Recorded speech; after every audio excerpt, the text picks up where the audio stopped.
ना सूर्यपुराणामध्ये वैशाख महिन्याच्या शुक्ल पक्षात येणाऱ्या मोहिनी एकादशीचं महात्म्य आढळतं। त्यामध्ये भगवान श्रीकृष्णांना युधिष्ठिर महाराज प्रश्न करतात की हे जनार्दन, वैशाख महिन्याच्या शुक्ल पक्षात येणाऱ्या एकादशीचं नाव काय आहे आणि या एकादशीचं व्रत कसं करायचं, याचं फळ काय आहे, तर याची सविस्तर माहिती मला द्या।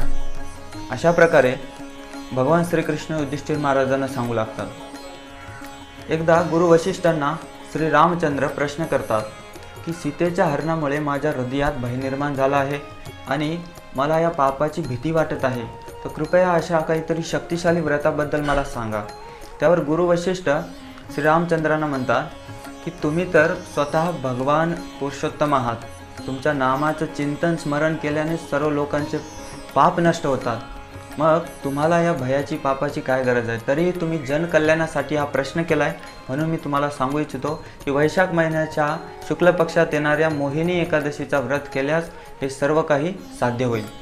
मग पुढे गुरु वशिष्ठ श्री रामचंद्रांना एक कथा सांगतात की सरस्वती नदीच्या तीरावर भद्रावती नामक एक राज्य होतं। त्या राज्याचे राजा द्रुतिमान होते आणि त्याच नगरामध्ये एक महान वैष्णव राहायचे, ज्यांचं नाव धनपाल होतं।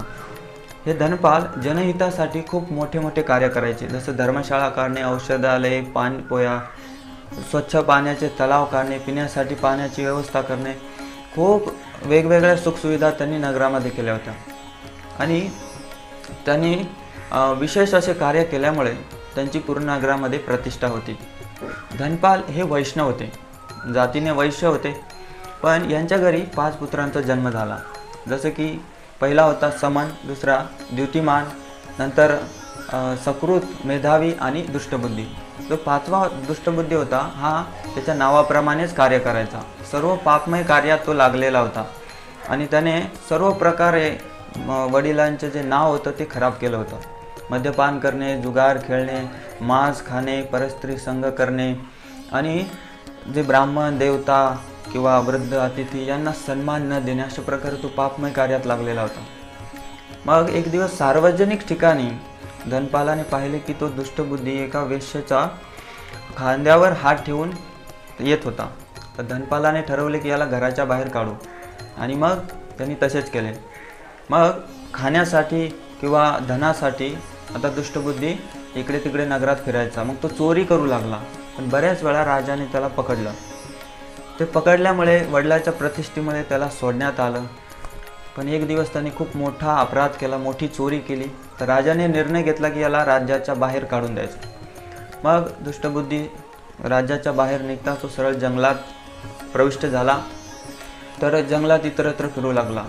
भुकेने व्याकुळ असल्यामुळे तो प्राण्यांना मारू लागला, त्यांची हत्या करू लागला। मुक्या प्राण्यांची हत्या करता करता तो एवढा पापमय कार्यात लागला, पण तो संतुष्ट नव्हता, दुःखी होता। असंच त्याच्या पूर्वकर्मामुळे तो एकदा कौंडिन्य ऋषीच्या आश्रमात प्रविष्ट झाला। तिथे गेल्यानंतर त्याने पाहिलं की नेमकेच ऋषी नदीवरून स्नान करून आले होते आणि त्यांच्या ओल्या कपड्याच्या स्पर्शाने त्याच्यामध्ये सद्भावना जागृत झाली आणि त्यावेळी तो शरण येत म्हणाला की हे ऋषीवर कृपया माझा उद्धार करा, या पापातून माझी मुक्ती करा, मी तुमच्या शरण आलो आहे। अशा प्रकारे मग ऋषींनी त्याला सांगितलं की मी तुला शक्तिशाली व्रताबद्दल सांगतो, तू ते केलंस तर नक्कीच तुझी या पापातून सुटका होईल, या अवस्थेतून तू चांगल्या अवस्थेत जाशील। त्यावेळी जे कौंडिन्य ऋषी येतात ते वैशाख महिन्याच्या शुक्ल पक्षात येणाऱ्या मोहिनी व्रताबद्दल सांगतात आणि जसे सांगितले ऋषीने तसेच दुष्टबुद्धी करतो आणि सर्व पापातून मुक्त होतो। अंतसमयी दुष्टबुद्धीचा सुद्धा उद्धार होतो, तो वैकुंठाला जातो। अशा प्रकारे दुष्टबुद्धीचा उद्धार झाला, असं गुरु वशिष्ठ रामचंद्रांना कथा सांगत होते। तर मित्रांनो, आपणही आपल्या मनुष्य जन्माचं सार्थक करूया या एकादशी व्रत करून, आणि हा एकादशी व्रत विशेषतः पारण वेळेतच सोडायचा, हा शास्त्राने ठरवलेला वेळ असतो, जेणेकरून द्वादशी चालू होऊन आपण द्वादशीमध्ये तो व्रत सोडायचा नसतो, तो पारण वेळेत सोडायचा असतो। पारण वेळ तुम्ही खाली डिस्क्रिप्शन बॉक्समध्ये बघू शकता आणि त्यानुसार आपला व्रत सोडू शकता। चला, सर्वांनी हरिनाम